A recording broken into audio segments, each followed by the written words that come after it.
তড়িৎচুম্বকীয় বিকিরণ সংক্রান্ত কিছু রাশি তুমি এটা বইতে পাবে, দেখবে এরকম একটা ছবি দেওয়া আছে, একটা তরঙ্গের ছবি দেওয়া আছে, দেখবে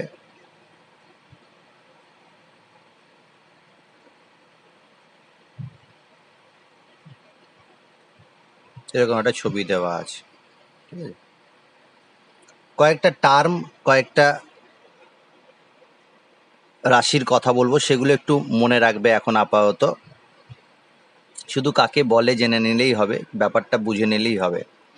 আচ্ছা, একটা তরঙ্গ যখন এক জায়গা থেকে আরেক জায়গায় যায় তখন এইভাবে ম্যাক্সিমাম, মিনিমাম, ম্যাক্সিমাম, মিনিমাম এইভাবে যায়। এদের প্রত্যেকটার এই যে শীর্ষ, এগুলোকে বলা হয় শীর্ষ। শীর্ষগুলো সমান হবে, আমার একটু ছবিটা ছোট বড় হয়ে গেছে।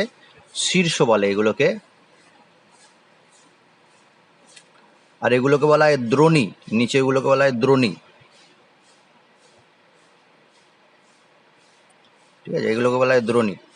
তো একটা তরঙ্গের, মানে একটা তরঙ্গ যাচ্ছে, তার যে কোনো দুটো শীর্ষ বা দুটো দ্রোণীর মধ্যবর্তী যে দূরত্ব, এই শীর্ষর, একটা শীর্ষ থেকে আরেকটা শীর্ষের দূরত্ব, বা একটা দ্রোণী থেকে আরেকটা দ্রোণীর দূরত্ব, বুঝতেই পারছো যে এই দূরত্ব দুটো একই হবে। একে বলা হয় তরঙ্গ দৈর্ঘ্য। যে কোনো তরঙ্গের একটা তরঙ্গ দৈর্ঘ্য থাকে নির্দিষ্ট, সেটাকে ল্যামডা দিয়ে চিহ্নিত করা হয়। তাহলে তরঙ্গ দৈর্ঘ্য কাকে বলে? কোনো তরঙ্গের পরপর অবস্থিত দুটি শীর্ষের মধ্যে দূরত্ব বা দুটো দ্রোণীর মধ্যে দূরত্বকে বলা হয় তরঙ্গ দৈর্ঘ্য। একে ল্যামডা দিয়ে চিহ্নিত করা হয়। তাহলে তরঙ্গ দৈর্ঘ্য কাকে বলে আমি জেনে গেছি। যেহেতু দৈর্ঘ্য, তাহলে এর যে একক হবে সেটা হবে, বড় একক যদি বলি মিটার হবে বা সেন্টিমিটার হবে। ছোট একক যদি বলি তাহলে হবে অ্যাংস্ট্রম বা ন্যানোমিটার বা পিকোমিটার, এইসব হবে এর একক। আর এইটা তোমরা অনেক আগেই পড়ে নিয়েছো যে 1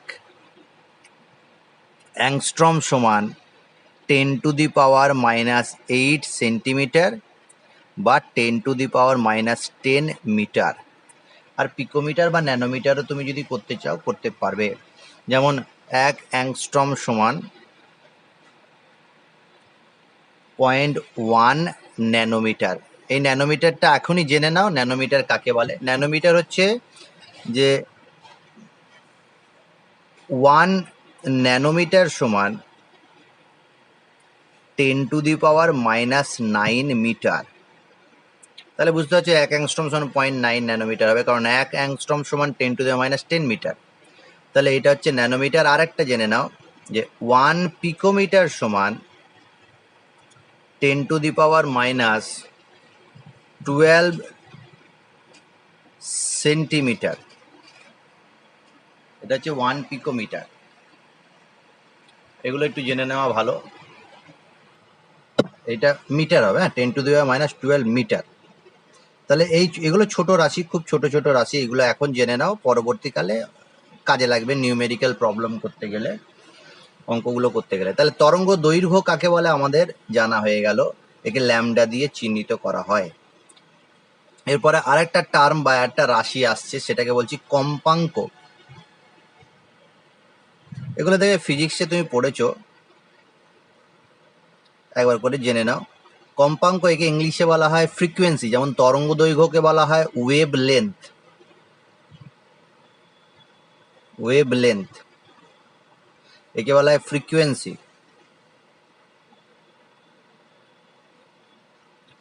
কম্পাঙ্ক, কম্পাঙ্ক কাকে বলে? দেখো, তরঙ্গ দৈর্ঘ্য কাকে বলে জেনে গেছি, দুটো শীর্ষ মধ্যে দূরত্ব। এবার তরঙ্গ এরকম ভাবে ম্যাক্সিমাম মিনিমাম করে যায়। এখন তোমার কম্পাঙ্ক বলতে কি বোঝায়? না, এই যে তরঙ্গ যে পথে যাচ্ছে সেই পথে যে কোনো একটা বিন্দু ধরে নাও, না, এই সাপোজ ধরো এই বিন্দুটা, বা তুমি এই বিন্দু বা যে কোনো একটা বিন্দু যদি ধরে নাও, একটি বিন্দুর মধ্যে দিয়ে 1 সেকেন্ডে যত সংখ্যক তরঙ্গ অতিক্রম করে, না, এটা একটা তরঙ্গ, এটাকে একটা তরঙ্গ, শীর্ষ আর দ্রোণী একটা তরঙ্গ। এই 1 সেকেন্ডে এই পয়েন্ট থেকে যতগুলো এই তরঙ্গ অতিক্রম করবে, এরকম করে তো যাচ্ছে তরঙ্গটা সবসময়। তাহলে 1 সেকেন্ডে একটি নির্দিষ্ট বিন্দু থেকে যত সংখ্যক তরঙ্গ অতিক্রম করবে তাকে ওই তরঙ্গের কম্পাঙ্ক বলে, ফ্রিকোয়েন্সি বলে। এই কথাটা তোমরা ফ্রিকোয়েন্সি কথাটা অনেকবারই শুনেছো, কম্পাঙ্ক। বা এরকমভাবে বোঝাতে পারি আমি একটা, না এরকমভাবে একটা কোনো কিছু এরকমভাবে কম্পিত হচ্ছে, এরকমভাবে কম্পিত হচ্ছে। তাহলে না এই জায়গা থেকে এই দিকে গিয়ে আবার এইখানে আসা, এই যে সময়টা লাগছে, এইটাকে বলছি আমরা তার ফ্রিকোয়েন্সি বা তার কম্পাঙ্ক। এই কম্পাঙ্ককে কিভাবে চিহ্নিত করা হয়? নিউ দিয়ে। নিউ, যেমন বাংলায় লি লেখা হতো আগে, লি, রি, লি, ওই লি এর মতো দেখতে। তোমাদের বইতে দেখে মনে হবে যে ভি এর মতো, এরকম ভাবে করে দিয়েছে দেখবে, কিন্তু ঠিক করে লিখলে এরকম ভাবে দেখা হয়। এটাকে উচ্চারণ করা হয় দন্ত নয় হস্যি হস্যু, নিউ বা এন ইউ, নিউ দিয়ে চিহ্নিত, নিউ উচ্চারণ হয়, চিহ্নিত হয় এইভাবে। একে বলা হয় কম্পাঙ্ক বা ফ্রিকোয়েন্সি। এটার একক হচ্ছে সাইকেল পার সেকেন্ড, সিপিএস, বা এটাকে হার্জও বলা হয়, এইচ জেড, হার্জ, বা বাংলায় বানান করে হার্জ লিখতে পারো। তাহলে এইটা হয়ে গেল ফ্রিকোয়েন্সি বা কম্পাঙ্ক। কোনো একটি নির্দিষ্ট বিন্দুর মধ্যে দিয়ে 1 সেকেন্ডে যত সংখ্যক তরঙ্গ অতিক্রম করে সেই সংখ্যাকে ওই তরঙ্গের কম্পাঙ্ক বলে। ঠিক আছে? তাহলে 1 সেকেন্ড দেবে না, এই জায়গা থেকে এই জায়গায় আবার এটা একটা হচ্ছে একটা পূর্ণ তরঙ্গ। এক জায়গা থেকে আবার মানে পেন্ডুলাম ভেবে না, এরকম ভাবে যাচ্ছে, এইভাবে যাচ্ছে, আবার এইভাবে যাচ্ছে, এরকম ভাবে যাচ্ছে। একবার এইখান থেকে শুরু হয়ে আবার যদি এখানে আসে, এটাকে বলা হয় তরঙ্গ, পূর্ণ তরঙ্গ। 1 সেকেন্ডে যতগুলো হবে সেই সংখ্যাটাকে বলবো আমরা কম্পাঙ্ক বা ফ্রিকোয়েন্সি। বা আমি বলতে পারি এই যে তরঙ্গ যাচ্ছে যে কোনো একটা বিন্দু থেকে 1 সেকেন্ডে যতগুলো তরঙ্গ পাস করবে সেই সংখ্যাকে বলবো আমরা কম্পাঙ্ক বা ফ্রিকোয়েন্সি। এবার আসছে আরেকটা টার্ম, যেটাকে বলছি আমরা তরঙ্গ বেগ। হ্যাঁ বলো।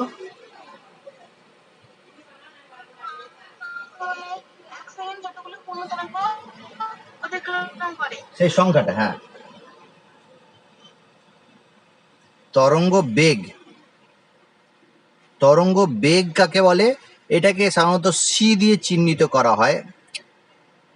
আর এটা আমরা জানি যদি লাইটের ক্ষেত্রে হয়, রশ্মির ক্ষেত্রে হয়, তাহলে সেটাকে সি বলা হয়। যেমন আলোক রশ্মির ক্ষেত্রে সি দিয়ে চিহ্নিত করি। এটা ভি দিয়েও করতে পারো, বা দিয়ে আমি লিখলাম, ভি দিয়েও করা যেতে পারে তরঙ্গ বেগ, তবে সি দিয়ে বেশি চিহ্নিত করা হয়। তড়িৎচুম্বকীয় তরঙ্গকে সি দিয়ে চিহ্নিত করা হয়। এখন তরঙ্গ বেগ কাকে বলে?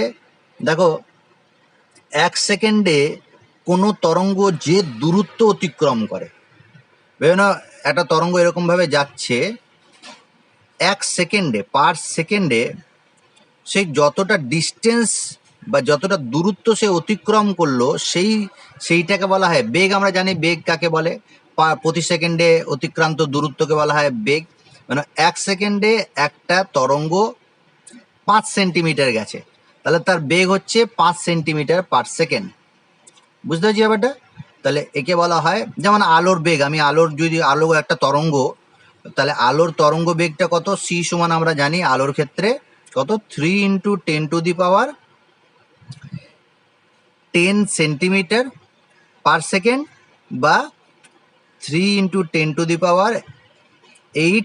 Metre per second. এটা হচ্ছে আলোক তরঙ্গ, তার বেগ, আলোর বেগ। এরকম আরো তড়িৎচুম্বকীয় তরঙ্গ আছে যার বেগ এর সাথে সমান হয়। আর আমি যখন তোমার ম্যাক্সওয়েল তড়িৎচুম্বকীয় তরঙ্গের কথা বলেছিলাম, তখন বলেছিলাম যে আলোক রশ্মির মধ্যে অনেকগুলো রশ্মি থাকে, যেমন তোমার ইউভি রশ্মি, আলট্রাভায়োলেট রশ্মি, আইআর রশ্মি, ইনফ্রারেড রশ্মি, তারপরে এক্স রশ্মি, তারপরে মাইক্রোওয়েভ, রেডিও তরঙ্গ, রেডিও ওয়েভ, এরকম অনেকগুলো, গামা রশ্মি, কসমিক রশ্মি, এরকম অনেকগুলো রশ্মি থাকে। তাহলে ওইগুলো রশ্মিগুলোর একটা কম্পাঙ্ক থাকে, তাদের একটা তরঙ্গ দৈর্ঘ্য থাকে, তাদের একটা তরঙ্গ বেগও থাকে। সেই তরঙ্গ বেগটা, যেমন আলোক রশ্মির ক্ষেত্রে তরঙ্গ বেগটা হচ্ছে 3 × 10⁻10, এরকম আরো অনেক রশ্মি আছে যাদের তোমার তরঙ্গ বেগটা এই স্পিড, এটা হচ্ছে ম্যাক্সিমাম স্পিড। এর থেকে বেশি স্পিডে কোনো তরঙ্গ যায় না, এখন পর্যন্ত পাওয়া যায়নি এরকম কোনো তরঙ্গ যার বেগ এর থেকে বেশি হতে পারে। 3 × 10⁻10 এর থেকে বেশি হতে পারে। এটাকে ডিনোট করা আমি বললাম কি সি দিয়ে বা ভি দিয়ে। তাহলে তরঙ্গ বেগ কাকে বলে? 1 সেকেন্ডে কোনো তরঙ্গ যে দূরত্ব অতিক্রম করে তাকে ওই তরঙ্গের তরঙ্গ বেগ বা ভেলোসিটি বলে। আর সমস্ত প্রকারের তড়িৎচুম্বকীয় তরঙ্গ যেগুলো আছে, তড়িৎচুম্বকীয় তরঙ্গ, তাদের বেগটা এটা। আলোক রশ্মি একটা তড়িৎচুম্বকীয় তরঙ্গ। আচ্ছা, তরঙ্গ দৈর্ঘ্য, কম্পাঙ্ক আর তরঙ্গ বেগের মধ্যে সম্পর্কটা কি? তরঙ্গ দৈর্ঘ্য, কম্পাঙ্ক আর তরঙ্গ বেগ, এদের মধ্যে সম্পর্কটা হচ্ছে সি সমান ল্যামডা ইন্টু নিউ।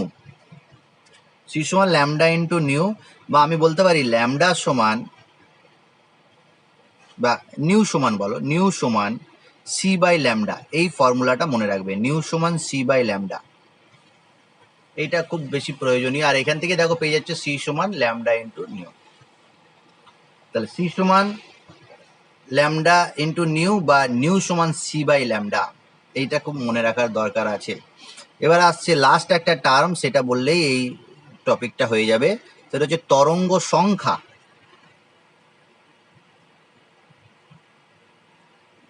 ইংলিশ টার্মগুলো মনে রাখবে। তরঙ্গ সংখ্যাকে বলা হয় ওয়েভ নাম্বার।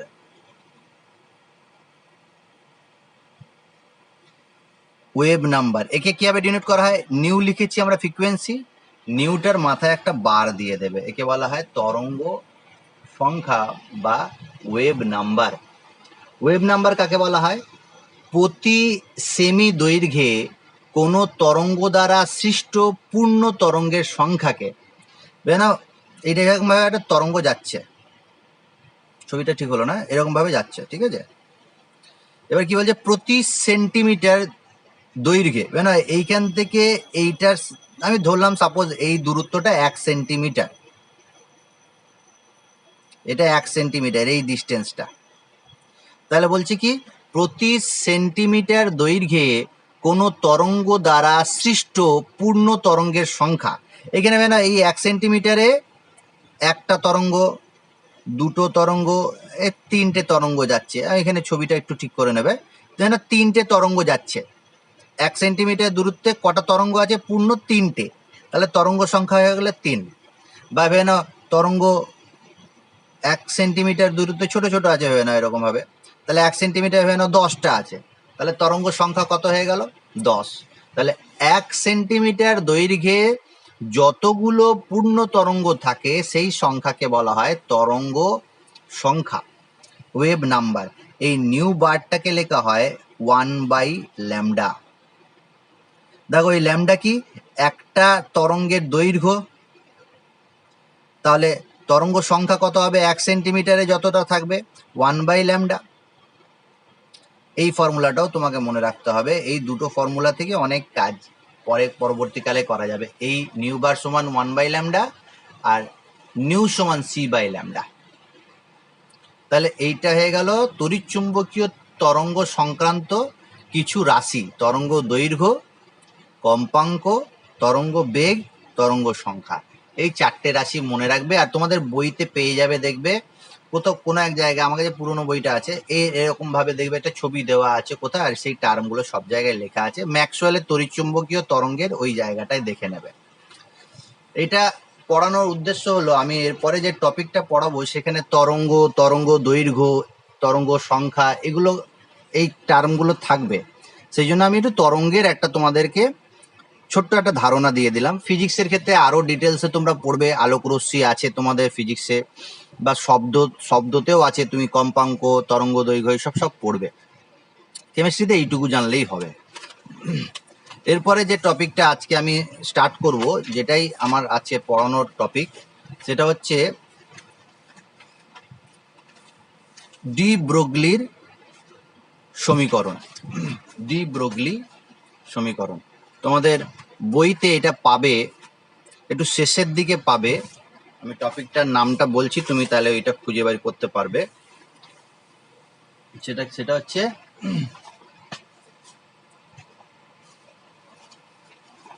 ডি ব্রগলির মত অনুসারে ইলেকট্রনের দ্বৈত সত্তা। খুঁজে পেয়েছো কি দেখো তো? ডি ব্রগলি একজন বিজ্ঞানীর নাম। ডি ব্রগলির ডি ব্রগলির প্রকল্প বলতে পারি বা ডি ব্রগলির সমীকরণ বলতে পারি। সমীকরণ, ডি ব্রগলির সমীকরণ আর ইলেকট্রনের দ্বৈত সত্তা, এইটার আজকের আমাদের topic. Dual nature of electron, duality of electron. আচ্ছা দেখো, আমরা বোরের থিওরিতে পড়েছি যে ইলেকট্রনের ভর আছে, ইলেকট্রনের বেগ আছে, ইলেকট্রনের শক্তি আছে, ইলেকট্রনের থেকে নিউক্লিয়াসের একটা দূরত্ব আছে। আচ্ছা, ভর আর বেগ কি ধরনের রাশি? কাদের দেখা যায়? যদি কোনো কণা থাকে বা কোনো পার্টিকেল থাকে, কণা, একটা ধূলিকণা হতে পারে বা কোনো পদার্থ হতে পারে, যেমন একটা ছোট্ট মার্বেল হতে পারে বা একটা বল হতে পারে বা বড় একটা ফুটবল হতে পারে, ক্রিকেট বল বা ফুটবল। তাহলে সেগুলোর কি থাকবে? নিশ্চয়ই একটা ভর থাকবে। ধূলিকণাই হোক বা মার্বেল হোক বা একটা ক্রিকেট বল হোক বা বড় একটা ফুটবল হোক, সবারই কি থাকবে? ভর থাকবে। আর কি থাকবে? যদি তাকে ছুড়ে দেওয়া হয় তাহলে তার একটা বেগ থাকবে। তাহলে বলতে পারি ভর এবং বেগ বা ভরবেগ। ভরবেগ কাদের পাওয়া যায়? কণার ক্ষেত্রে পাওয়া যায় বা পার্টিকেলের ক্ষেত্রে পাওয়া যায়। এটা একটা পার্টিকেল নেচার, কণার ধর্ম বা পার্টিকেল নেচার। ঠিক আছে? পার্টিকেল নেচার যদি কারো থাকে তাহলে তার ভর থাকবে, বেগ থাকবে। যদি তরঙ্গ ধর্ম থাকে, ওয়েভ নেচার থাকে,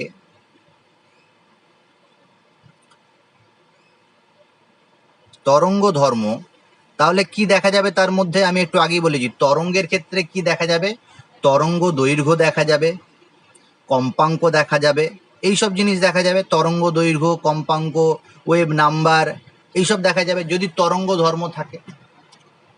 যেমন পার্টিকেল নেচার থাকলে ভরবেগ থাকবে, ঠিক সেই একই রকম ওয়েভ নেচার থাকলে, তরঙ্গ ধর্ম থাকলে তার ওয়েভ লেন্থ থাকবে, ফ্রিকোয়েন্সি থাকবে, ওয়েভ নাম্বার থাকবে, ইটিসি থাকবে। এখন ডি ব্রগলি কি বলছেন? ডি ব্রগলি বলছেন ইলেকট্রন বা সেই ধরনের সাব অ্যাটমিক পার্টিকেল যদি থাকে, ইলেকট্রন বা ইলেকট্রনের মতো ছোট্ট যদি কোনো কণা থাকে, ক্ষুদ্র যদি কণা থাকে, তাহলে তার দুটো নেচারই দেখা যায়। যেমন তোমার অনেকগুলো থিওরি আছে বা অনেকগুলো পরীক্ষা পর্যবেক্ষণ আছে যেগুলো ইলেকট্রনের পার্টিকেল নেচার দ্বারা ব্যাখ্যা করা যায়, কিন্তু শুধু পার্টিকেল নেচার দ্বারা অনেক থিওরি আছে যেগুলো ব্যাখ্যা করা যায় না। সেগুলোর জন্য ওয়েভ নেচারকে কাজে লাগাতে হয়। লিমিটেশন তুমি দেখবে, যারা পড়েছো, তুমি পড়েছো, আমি বলেছি, বোরের একটা তথ্য ছিল, বোরের ত্রুটি যেটা ছিল, বোরের ত্রুটিতে দেখবে একটা লাইন আছে যে ইলেকট্রনের কণার ধর্ম বোর বলেছে, কিন্তু ইলেকট্রনের যে তরঙ্গ ধর্ম আছে সেই সম্পর্কে বোর কিছু বলেনি বা সমারফিল্ড কিছু বলেনি। বোরের এইটা ত্রুটি, তুমি দেখবে 1 2 3 করে যখন ত্রুটিটা পড়তে শুরু করে, আমি বলেছিলাম যে কিছু ত্রুটি এখনই বুঝতে পেরে যাবে আর কিছু ত্রুটি আছে পরে বুঝতে পারবে। তার মধ্যে আজকে একটা ত্রুটি তুমি পড়লে বুঝতে পারবে যে বোরের ত্রুটি হচ্ছে, বোর শুধুমাত্র ইলেকট্রনের কণার ধর্ম ব্যাখ্যা করেছে, পার্টিকেল নেচার ব্যাখ্যা করেছে, ওয়েভ নেচার ব্যাখ্যা করেনি। ওয়েভ নেচারটা কে ব্যাখ্যা করেছেন? ডি ব্রগলি ওয়েভ নেচারটা ব্যাখ্যা করেছেন। ঠিক আছে? তাহলে এটা একটা ত্রুটি, বোরের তত্ত্বের ত্রুটি। এবার পড়বে ব্যাখ্যাটা বুঝতে পারবে। তাহলে 4টে ত্রুটি না 3টে ত্রুটি তুমি বুঝে নিলে। ওয়েভ নেচার, ওয়েভ নেচার থাকলে তরঙ্গ দৈর্ঘ্য, কম্পাঙ্ক বা তরঙ্গ সংখ্যা থাকবে, আর পার্টিকেল নেচার থাকলে ভরবেগ থাকবে। এইটাকেই বলছি ইলেকট্রনের দ্বৈত সত্তা, ডুয়েল নেচার বা ডুয়েলিটি। তাহলে ডি ব্রগলির সমীকরণ বা ডি ব্রগলির ইলেকট্রনের দ্বৈত সত্তাটা কি? যদি সংজ্ঞা জিজ্ঞাসা করে ডি ব্রগলির তত্ত্বটি লেখো, তাহলে তুমি বলবে ইলেকট্রন বা ইলেকট্রনের মতো ক্ষুদ্র কণা যারা সবসময় সঞ্চরণশীল বা ঘুরছে আবর্তনশীল, তাদের কণা ধর্মও থাকবে এবং তাদের তরঙ্গ ধর্মও থাকবে, এই উভয় বর্তমান থাকবে। এটাই হচ্ছে ডি ব্রগলির ইলেকট্রনের দ্বৈত সত্তা।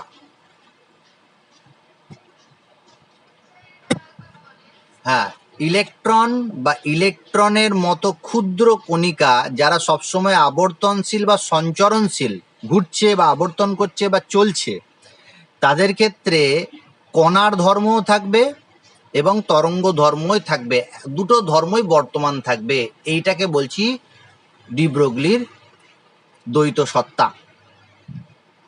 এখন যদি পার্টিকেল নেচারও থাকে আর তরঙ্গ ধর্মও থাকে, তাহলে এদের দুজনের মধ্যে একটা রিলেশন থাকবে।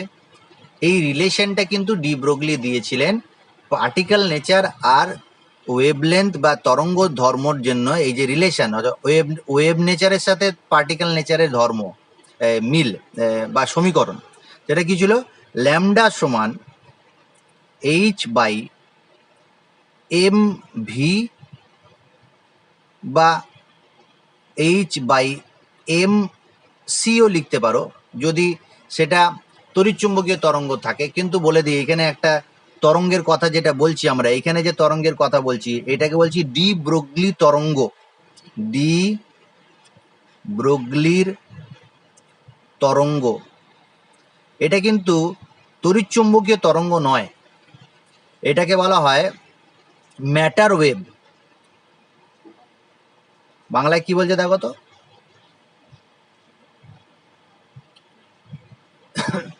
এটা তড়িৎচুম্বকীয় তরঙ্গ নয়, এটা ম্যাটার ওয়েভ।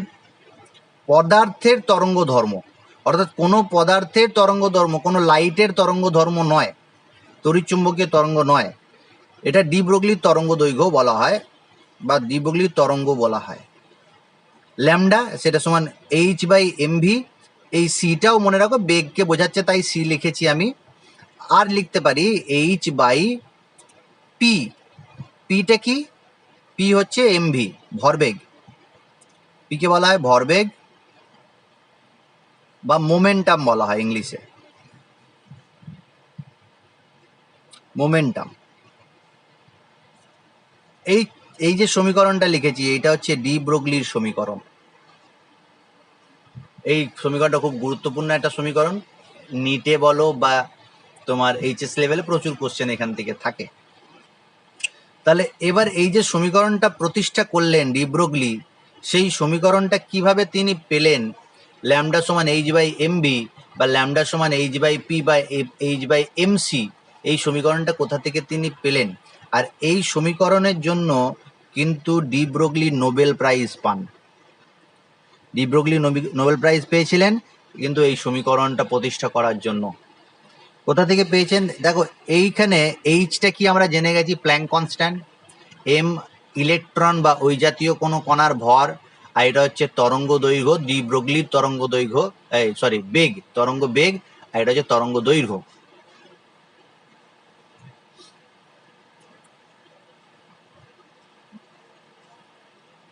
এখন কিভাবে সমীকরণটা প্রতিষ্ঠা করেছে সেটা বলি। দেখো, ই সমান, আমরা একটা সমীকরণ জানি, ই সমান এম সি স্কোয়ার।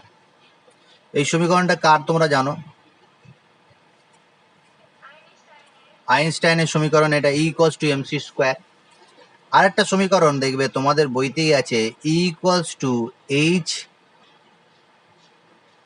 নিউ। এই সমীকরণটা হচ্ছে প্ল্যাঙ্কের সমীকরণ। প্ল্যাঙ্ক, আমরা প্ল্যাঙ্ক নামটা শুনেছি, ম্যাক্স প্ল্যাঙ্কের সমীকরণ। বা এইচ সমান, আমি এটা লিখতে পারি, দেখো সি বাই ল্যামডা লিখতে পারি তো, নিউ সমান সি বাই ল্যামডা একটু আগেই করেছি আমি। এইটা হচ্ছে 2 নম্বর সমীকরণ। এটা প্ল্যাঙ্কের কোয়ান্টাম থিওরি থেকে এই সমীকরণটা পাচ্ছি, আর এটা আইনস্টাইনের সমীকরণ থেকে পাচ্ছি, শক্তির সমীকরণ, দুটোই শক্তির সমীকরণ, ইকুয়ালস টু এমসি স্কোয়ার আর equals to H C by lambda. এই 1 নম্বর সমীকরণ আর 2 নম্বর সমীকরণে দেখো দুটোই এনার্জি টার্ম আছে।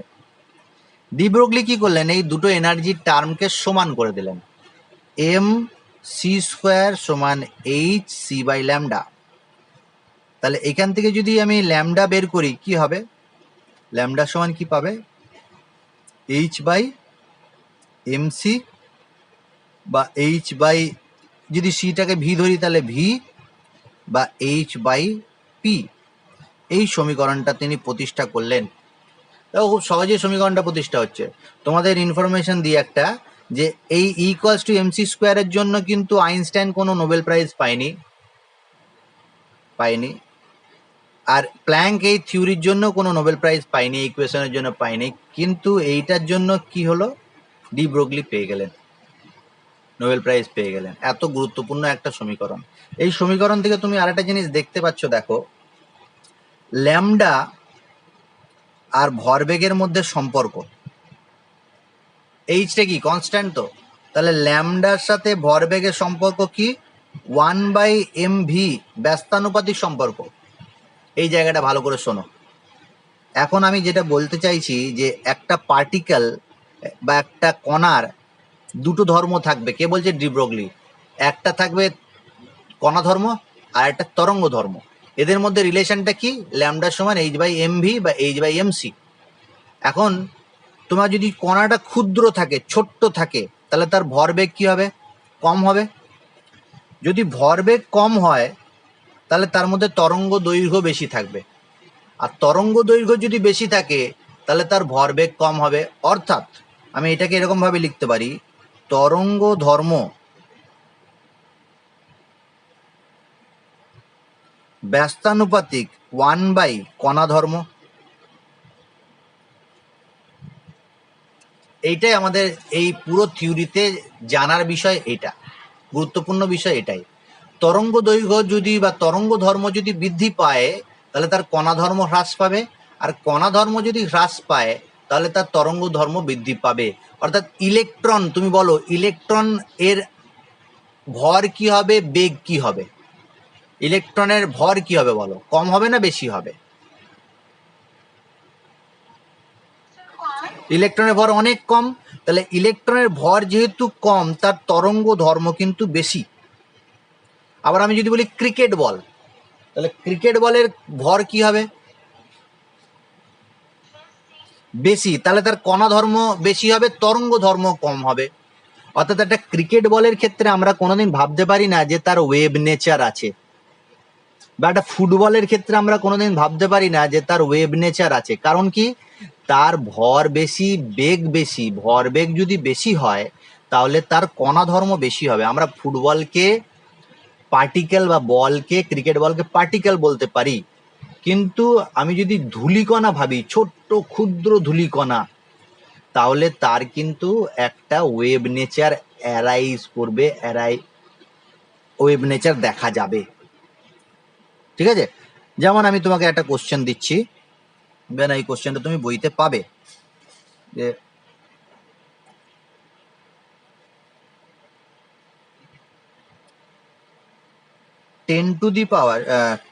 2.05 ইন্টু 10⁷ মিটার পার সেকেন্ড বেগে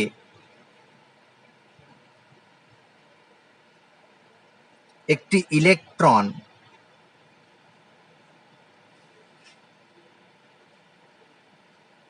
যাচ্ছে, ধাবমান আছে, এত মিটার পার সেকেন্ড বেগে একটা ইলেকট্রন ধাবমান হচ্ছে, মানে চলছে বা যাচ্ছে বা যাই বলো, ঘুরছে, আবর্তন করছে। তাহলে এর দ্বারা সৃষ্ট তরঙ্গ দৈর্ঘ্য কি হবে, তরঙ্গ দৈর্ঘ্য কত হবে? তাহলে এইটা কি ধরনের অঙ্ক, কোথা থেকে অঙ্কটা দিয়েছে, এই সমীকরণ থেকে তোমার সমাধান হবে। কি হবে বলো দেখি এটার অ্যান্সার, তরঙ্গ দৈর্ঘ্য কত হবে?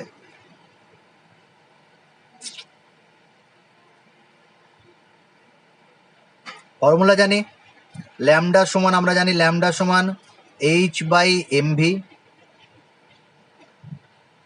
H সমান আমরা ভ্যালুটা বলেছিলাম, তোমাদের মনে আছে কিনা দেখি একটু, অনেকদিন হয়ে গেছে তো। প্ল্যাঙ্ক কোয়ান্টাম থিওরি থেকে বলেছিলাম প্ল্যাঙ্ক কনস্ট্যান্টের মান, বলো।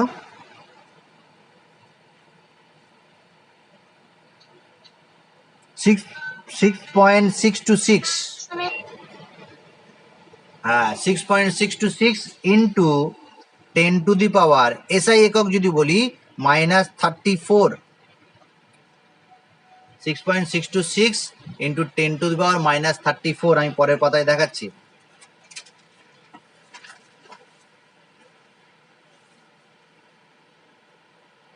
(6.626 ইন্টু 10⁻⁻34). আচ্ছা, ইলেকট্রনের ভর কত বলেছিলাম মনে আছে?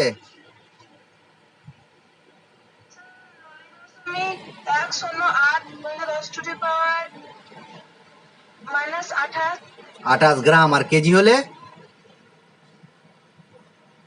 31 কেজি। না, তুমি যদি না দেখে বলছো তাহলে তোমার মেমোরি পাওয়ার খুব ভালো। 9.0108 ইন্টু 10⁻31, এইটা এখন অব্দি মনে রেখেছো, 1 মাস পড়াইনি তাও অনেক মেমোরি পাওয়ার ভালো আছে। তাহলে এটা হয়ে গেল তোমার ভর। আমি সবগুলো দেখো এসআই এককে নিয়েছি, এটা কেজিতে নিয়েছি, এটা জুলে নিয়েছি, আর কি ছিল যেটা দিয়েছে দেখো 2.05 ইন্টু 10⁻7 মিটার পার সেকেন্ড, এটা ল্যামডা। তাহলে ল্যামডার যে ভ্যালুটা পাবে, মানটা যেটা পাবে, তার একক কি হবে?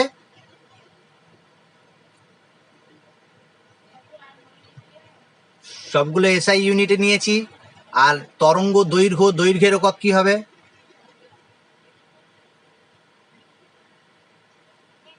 মিটার। Very good, metre. এটা তুমি যখন ক্যালকুলেটারে ক্যালকুলেট করবে, এর মানটা পাবে, আমি লিখে দিচ্ছি, তুমি ক্যালকুলেট করো বাড়িতে। 3.54 ইন্টু 10⁻⁻11 মিটার। এ দেবে বইটা তো মনে হয় উদাহরণে অঙ্কতে এটা করে দেওয়া আছে, আছে কিনা দেখো তো।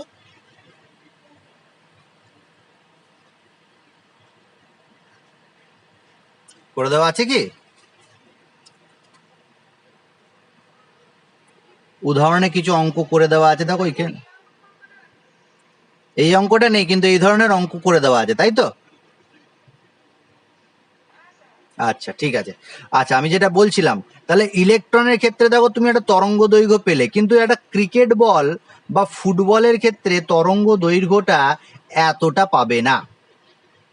কারণ কি, যেহেতু ক্রিকেট বল ভেবে নাও বড়, যেমন এটা তোমাকে একটা এক্সাম্পল, এইটাও তোমার বইতে পাবে, দেখবে। আমি বলছি কোশ্চেনটা, মাঝারি বা বড় ধরনের কোনো গতিশীল বস্তু যদি থাকে, তার ক্ষেত্রে ডি ব্রগলির তত্ত্ব প্রযোজ্য নয়।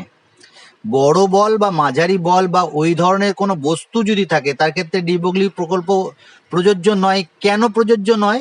কারণ এই বস্তুগুলোর ক্ষেত্রে তরঙ্গ দৈর্ঘ্য খুব ক্ষুদ্র হয়, এত বেশি ক্ষুদ্র হয় যে এটাকে আমরা শনাক্ত করতে পারি না। যেমন না, এইটাও তোমার বইতে দেওয়া থাকবে কোনো একটা জায়গায়, না থাকলে এটা আমি বলে দিচ্ছি। 1 মিটার পার সেকেন্ড বেগে গতিশীল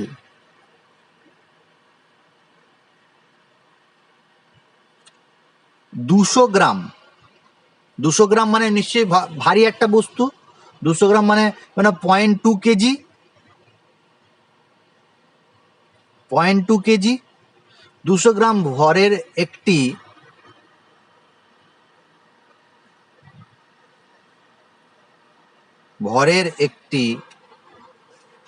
ক্রিকেট বল, এটা আছে কিনা দেখো তো বইতে। ক্রিকেট বল, এর ক্ষেত্রে তরঙ্গ দৈর্ঘ্য নির্ণয় করব। ক্রিকেট বলের তরঙ্গ দৈর্ঘ্য নির্ণয় করব। করো দেখি তোমরা তরঙ্গ দৈর্ঘ্য নির্ণয়। একই ফর্মুলা থেকে করো। দেখো, ল্যামডা সমান H/mv। এসআই এককে আমি লিখি তাহলে সবগুলোই 6.626 ইন্টু 10⁻⁻34। তুমি ক্যালকুলেটারে এটা টিপবে, ঠিক আছে? তারপর ডিভাইড সাইন দেবে, যে ব্র্যাকেট নেবে। ব্র্যাকেট না নিলে কিন্তু অ্যান্সার মিলবে না। এইটা লেখার পর ডিভাইড সাইন দেওয়ার পর ব্র্যাকেট নেবে। ব্র্যাকেট দেওয়ার পর তুমি এম এর ভ্যালুটা লিখবে, কত দেওয়া আছে 0.2 কেজি, তাহলে 0.2।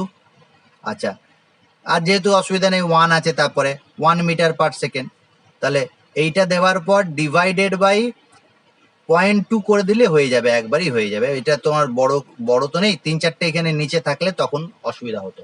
তাহলে এটা যখন ক্যালকুলেট করবে দেখবে তুমি ভ্যালুটা পাচ্ছ 3.31 ইন্টু 10⁻⁻35। তাহলে ভাবো -35, এটার মানে বুঝতে পারছি? 10⁻⁻35 মানে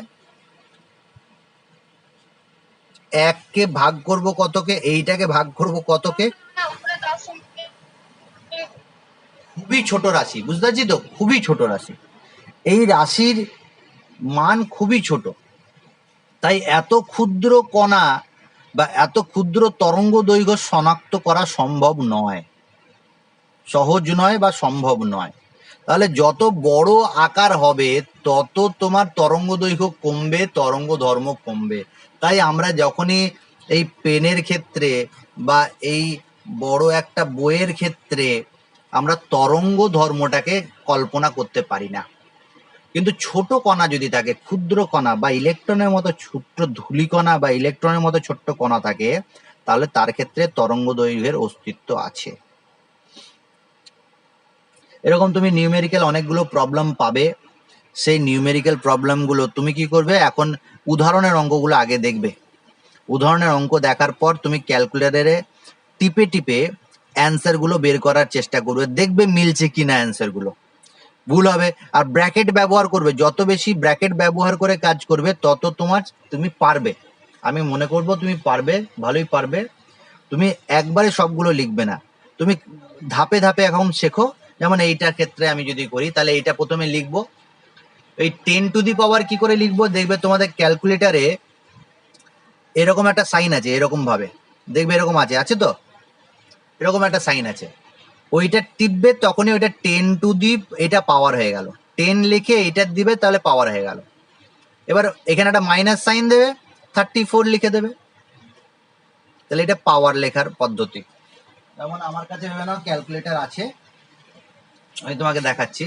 না, এই অন করলে তো, তাহলে তুমি কি লিখলে 6.626, দেখতে পাচ্ছ কিনা জানি না, মনে হয় দেখতে পাচ্ছ না, ইন্টু, এই ইন্টু টেপার পর এইখানে দেখো একটা 10, এখানে একটা পাওয়ার সাইন আছে, দেখো এরকম ভাবে সাইন আছে, এই সাইনটা দেখতে পাচ্ছ নিশ্চয়ই।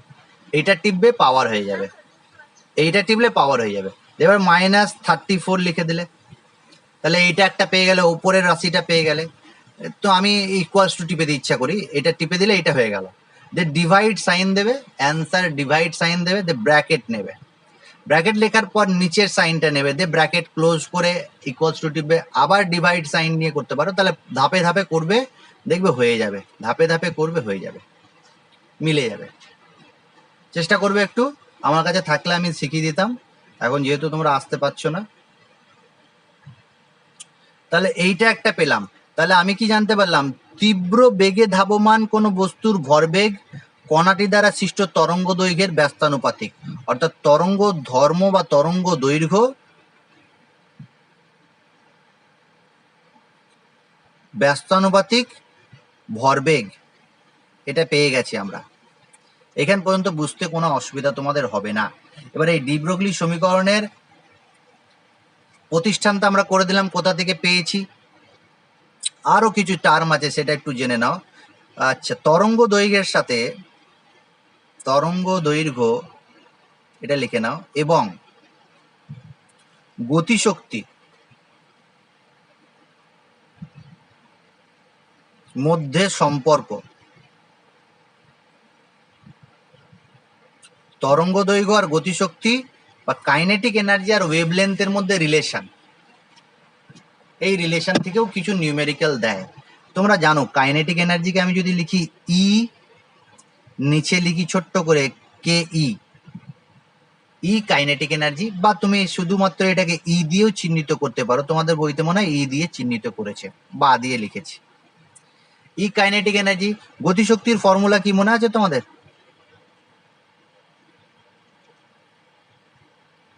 মেঘনা, গতিশক্তির ফর্মুলা? মেঘা,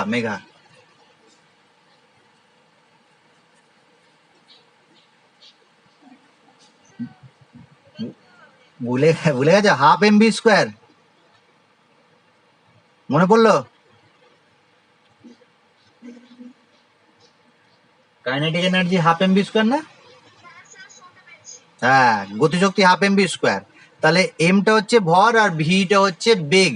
যদি এটা ইলেকট্রন হয় তাহলে ইলেকট্রনের ভর, ইলেকট্রনের বেগ। এখন তোমাকে যদি আমি বলি এই সমীকরণে হয় না, আমি এম দিয়ে গুণ করে দিয়েছি, তাহলে এম কাইনেটিক এনার্জি আমি এই দিয়ে চিহ্নিত করছি। হ্যাঁ, half M square V square. তাহলে এম স্কোয়ার ভি স্কোয়ার সমান কি পেলে বলো তো দেখি?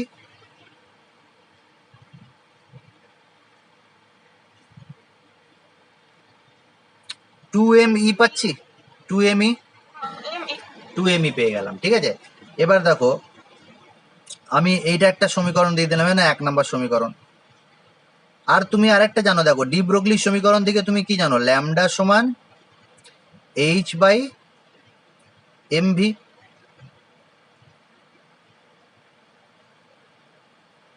তাহলে এইখান থেকে একটা এম ভি সমান পাবে। এম ভি সমান কি পাবে? ল্যামডা বাই এইচ পেয়েছো, ল্যামডা বাই এইচ পেয়েছো। তাহলে এম ভি সমান ল্যামডা বাই এইচ। আচ্ছা, এটাকে 2 নম্বর সমীকরণ না দিয়ে এখানে এম ভি সমান কি হবে? তাহলে এম ভি সমান রুট টু এম ই হবে। তাহলে এইখান থেকে একটা পেয়ে গেলে রুট টু এম ই, এটাকে 1 নম্বর সমীকরণ দাও। আর এটা সমান এম ভি সমান পেলে এই ল্যামডা বাই এইচ। তাহলে এই দুটো সমীকরণ থেকে তুমি ল্যামডা বাই এইচ সমান কি পাচ্ছ? Root two M E. তাহলে ল্যামডা সমান কি পাচ্ছ বলো?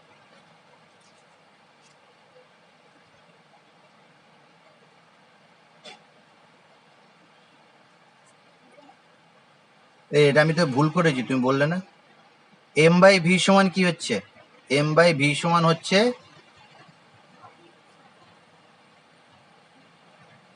H by lambda. হ্যাঁ, এইচ বাই ল্যামডা হবে। তাহলে এই সমীকরণ থেকে ল্যামডা সমান কি পাচ্ছ বলো?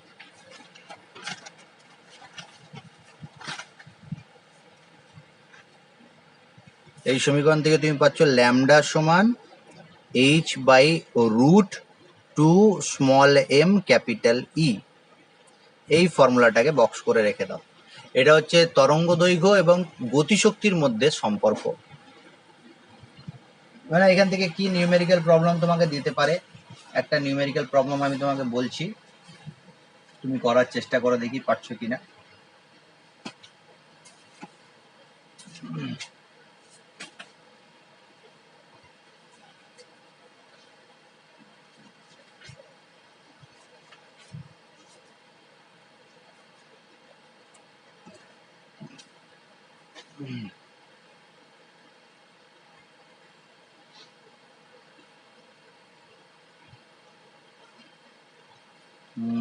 গতিশক্তি দিয়েছে।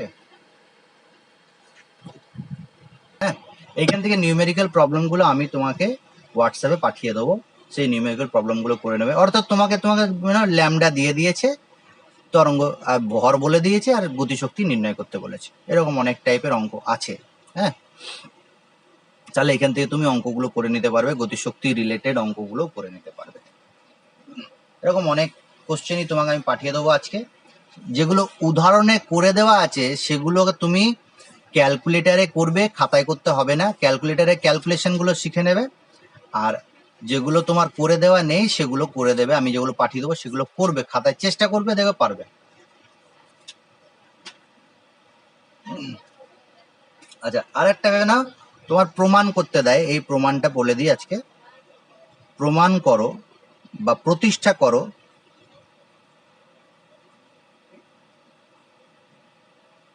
কি প্রতিষ্ঠা করো? ওই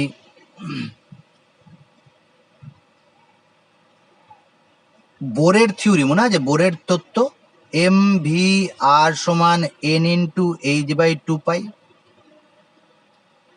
এম ভি আর সমান N into H by two pi.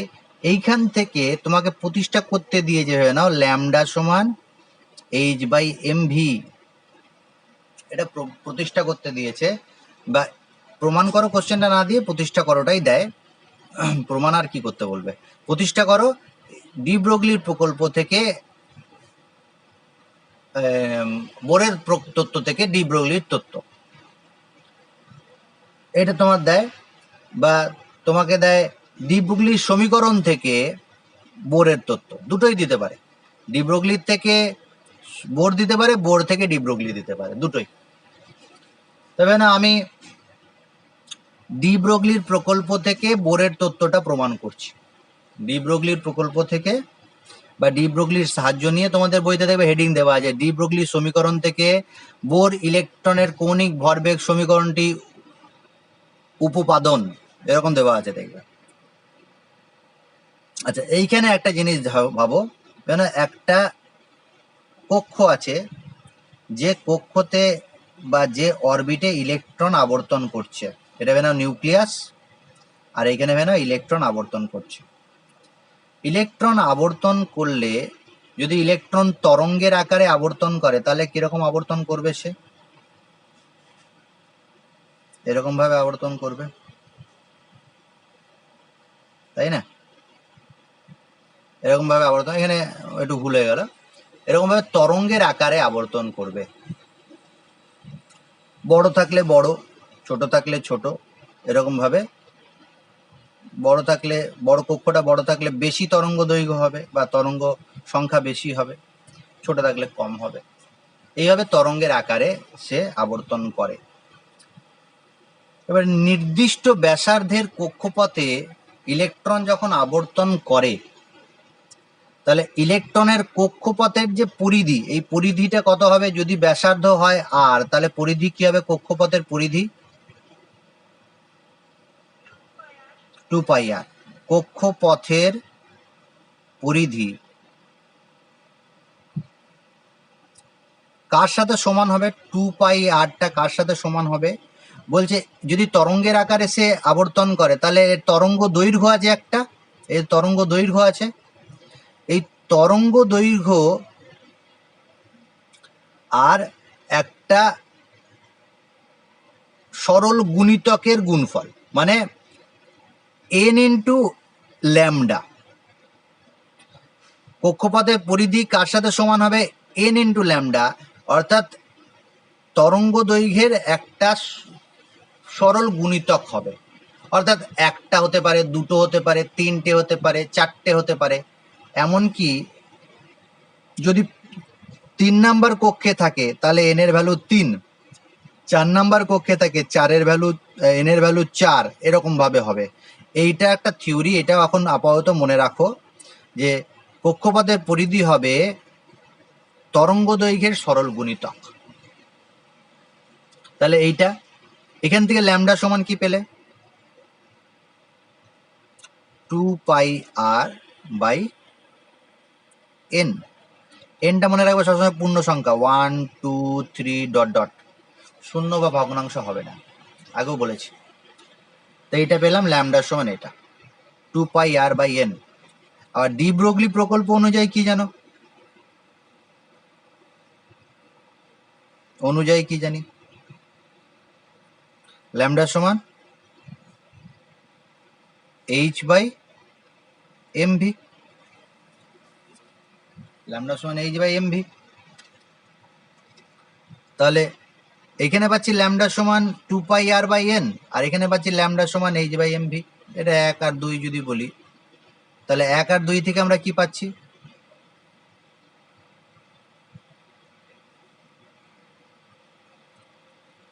Two pi r/n সমান h/mv। তাহলে mvr সমান কি পাচ্ছ বলো?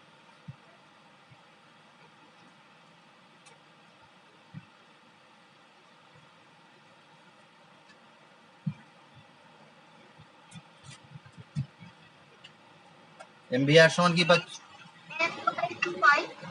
বলো? m/2π। আর n নাই? n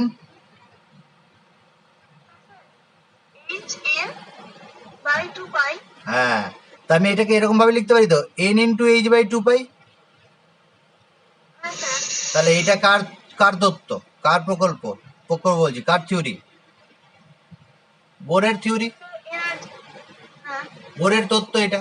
তাহলে ডি ব্রগলির প্রকল্পের সাহায্যে আমি বোরের তত্ত্বে প্রতিষ্ঠা করলাম। ঠিক আছে, ডি ব্রগলির প্রকল্পের সাহায্যে বোরের তত্ত্ব প্রতিষ্ঠা করে দিলাম। খালি এইটা আমি কক্ষপথের পরিধি সমান n ইন্টু এইচ ল্যামডা, এই থিওরিটাকেও সাহায্য নিলাম।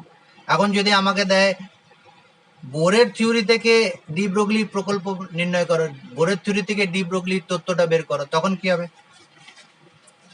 তখন আমি এরকম ভাবে করবো, ভেবে না, এটা আরো সহজ।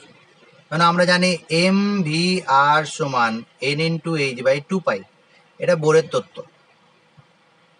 তাহলে এখান থেকে এম ভি বের করো, এম ভি কত হবে?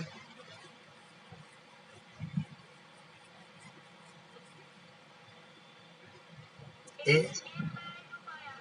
2 পাই আর। আচ্ছা, একটু আগেই আমরা করেছিলাম, কি করেছিলাম মনে আছে তোমার? 2 পাই আর সমান কি করেছিলাম?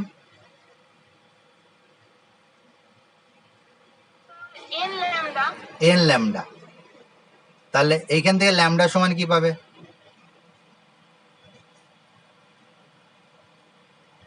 এন এন কেটে যাবে, ল্যামডা সমান কি হবে? ঠিক বলছো?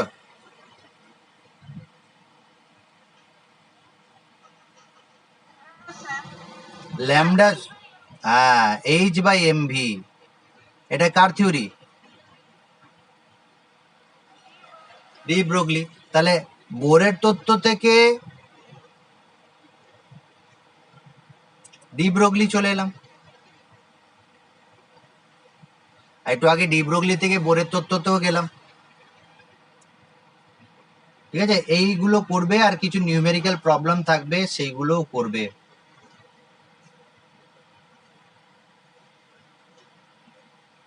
আর তোমাকে যদি এইটা প্রমাণ করতে দেয় 2 পাই আর সমান এন ল্যামডা প্রমাণ করো,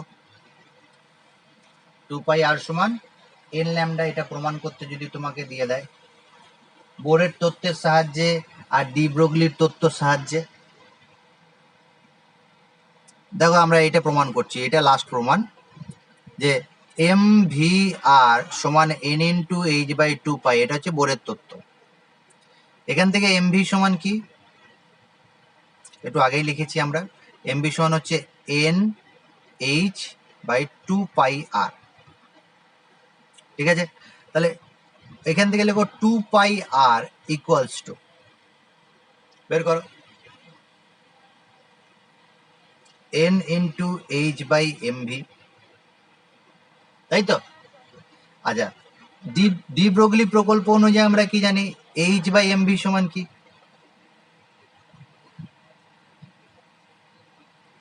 তাহলে এটাও প্রমাণ হয়ে গেল, কোনো কক্ষে নির্দিষ্ট ব্যাসার্ধের কক্ষে আবর্তনশীল কক্ষপথের পরিধি ওই আবর্তনশীল ইলেকট্রনের তরঙ্গ দৈর্ঘ্যের সরল গুণিতক। তাহলে তিনটে জিনিসই প্রমাণ হয়ে গেল, এটাও প্রমাণ করে দিলাম। আর ডি ব্রগলি থেকে বোরের তত্ত্ব, বোরের তত্ত্ব থেকে ডি ব্রগলির প্রকল্প। আর নিউমেরিক্যাল প্রবলেমগুলো আমি বলে আজকে পাঠিয়ে দেবো, কোশ্চেনগুলো তুমি ক্যালকুলেটারে করবে অ্যান্সারগুলো, আর তার আগে উদাহরণের অঙ্কগুলো একটু দেখে নেবে। ঠিক আছে, তাহলে আমরা যেগুলো পড়লাম সেগুলো ভালো করে আবার পড়ে নেবে, কোনো কোশ্চেন থাকলে আমাকে করো।